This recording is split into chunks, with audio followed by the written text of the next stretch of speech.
Okay guys, so barang sudah sampai. Ini adalah keli penyet. Okay, so this is the keli penyet dan nasi lah as usual. Now guys, benda ni kan dia nampak simple, but trust me, they are really good. Okay, kita nak cerita banyak lah pasal rasa dia. Kau nak rasa, kau datanglah sendiri cuba kan. Kau semua boleh cerita, seronok lah. Tak seronok lah untuk korang ni. Nak tahu rasa best tak best ke. Okay guys, satu kedai ayam penyet tengah-tengah bandar KL yang tak ramai orang tahu. Harga dia RM10 untuk one full set. Okay, so this is Sariah Sari ayam penyet. Okay, jom.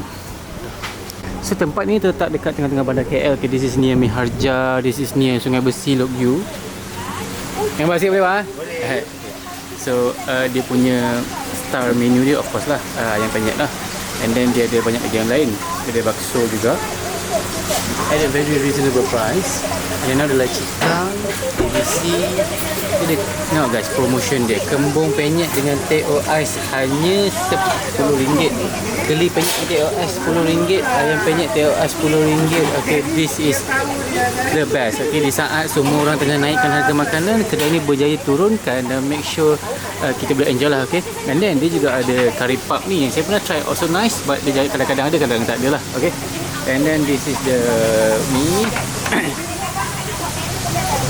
menu dia. Okay, this is the menu. Ni okay, so this is kedai lah. Kedai ni ni gambar sikit ni.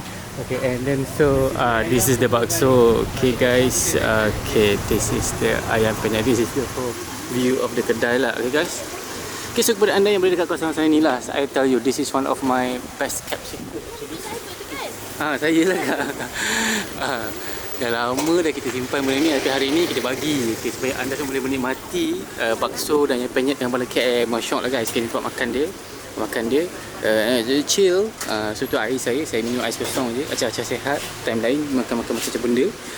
Okay, so ni lah. Okay, to be honest guys, I would say this is one of the best spot lah untuk orang datang chill, enjoy. This is the menu, ada kat meja. They have done a very good makeover here. And of course guys, dia ada dekat ni tau.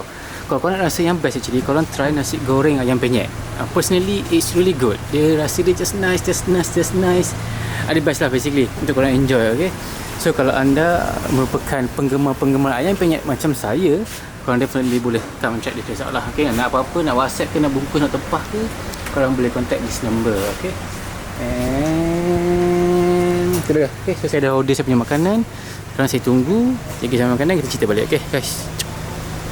Okay guys, so barang sudah sampai. Ini adalah keli penyet. Okay, so this is the keli penyet dan nasi lah as usual.